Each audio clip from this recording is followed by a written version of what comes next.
To discuss this and the rest of the week's top stories, I am joined by host of Tomi Lahren is Fearless and Fox News commentator Tomi Lahren. Tomi, let's start with this impeachment inquiry. The House voted to formalize the probe into President Biden, giving them more legal firepower to investigate. But where is this going to lead? And frankly, are Americans switched on to this, or are they more interested in the economy?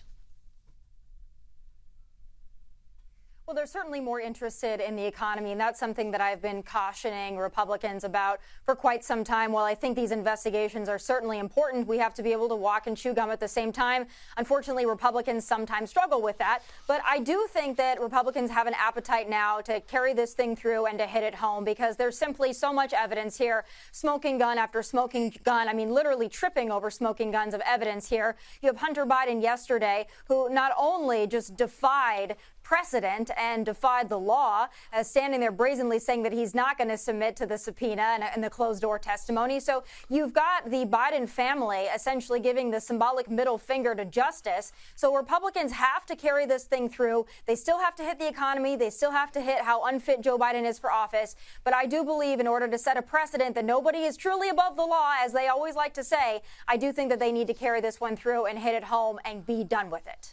Well, doesn't it, Tomi, then wind up playing into the whole narrative? We've talked about this on the show before, that there's one set of rules and laws for Democrats and the Bidens and one set of rules for Trump and everybody else. Surely that sort of strategy of saying, I'm just simply not going to listen to Congress, that's going to be really damaging to the Bidens, won't it? Well, it should be, but I think the more you see them parading Hunter Biden around, the better it is for the Republicans and the Republican cause. I don't think that press conference, that little stunt yesterday, did Hunter Biden or the Biden family any favors whatsoever. And you've got Eric Swalwell there kind of acting like a hype man. I mean, it really is a mess. It's a circus. So that's why I do believe, although I thought in the past that maybe the impeachment inquiry would be somewhat a waste of our time politically, I do think that this is very important to set the precedent. You know, we never went after Hillary Clinton like Hillary Clinton should have been gone after. Donald Trump promised to do that. Unfortunately, he was unable. So I think now is the time to show Democrats that they are, in fact, not above the law, and that Republicans have teeth and a spine, too. It's about time we show both. Tomi, let me throw a scenario at you here. Joe Biden keeps sinking in the polls. The impeachment inquiry keeps chugging along. Something starts to come out, and it starts to stink. Is that the excuse that Democrat Party leaders use to go and say, Mr. President, it's time for you to step aside so we can get somebody else in here to save our chances next November? I'll tell you, it already stinks. So we're not waiting for it to stink. It's going to become worse and worse. It's going to be unavoidable stench.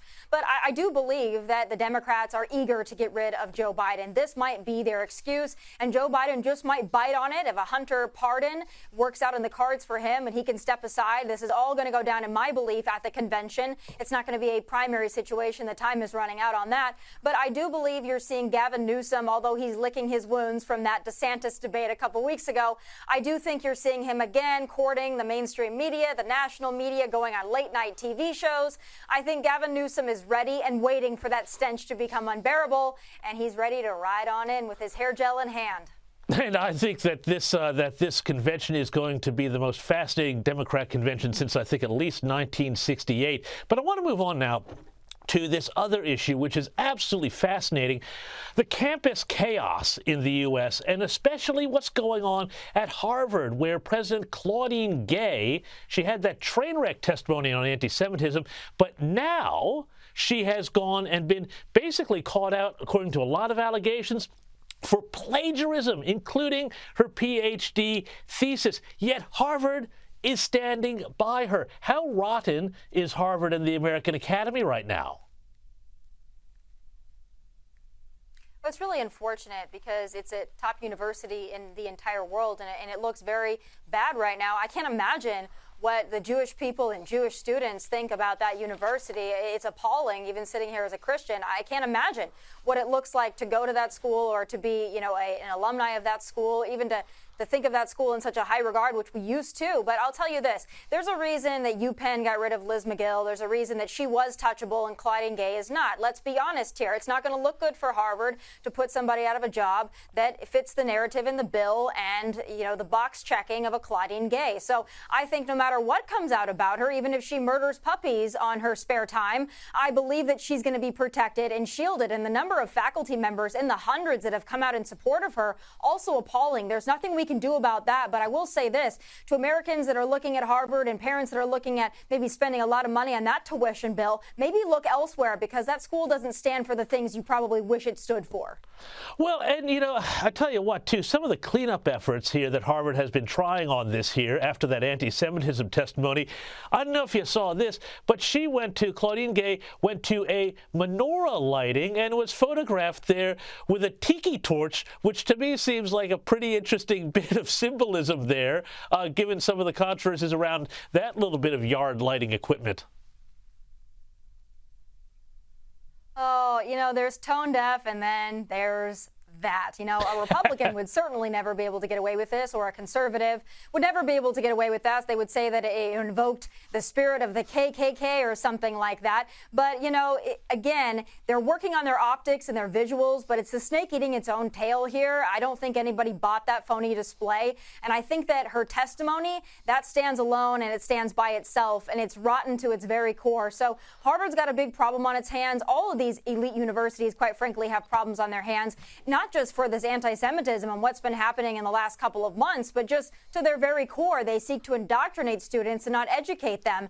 So it's not going to be enough to remove a couple of presidents. You're going to have to go to the very core of these elite universities and clean house if you want some change.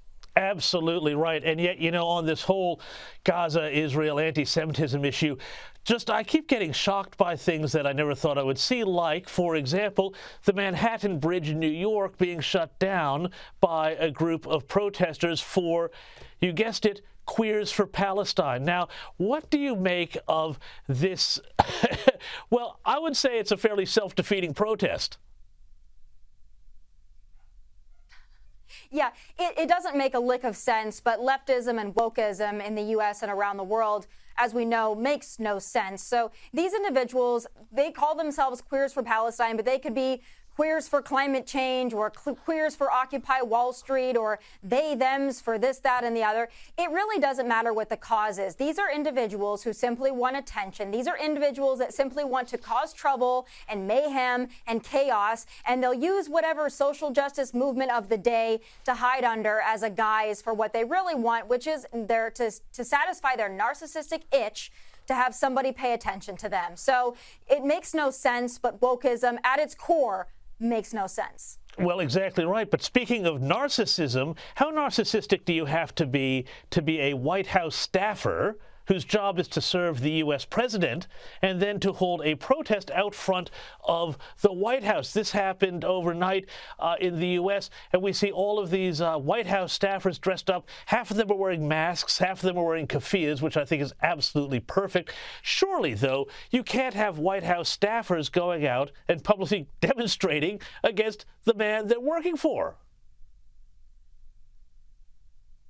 Yeah, well, you know, I have to say, I do love to see it, though, because this is another instance of the snake eating its own tail. And unfortunately, while Republicans are certainly divided, Democrats are divided as well. And I think that we can all come together in the United States under one common theme, is that we don't like the Biden administration, maybe for differing reasons.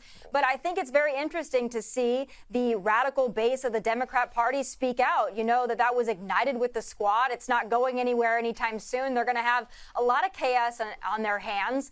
And it's going to be very interesting to see which way this Democrat Party goes.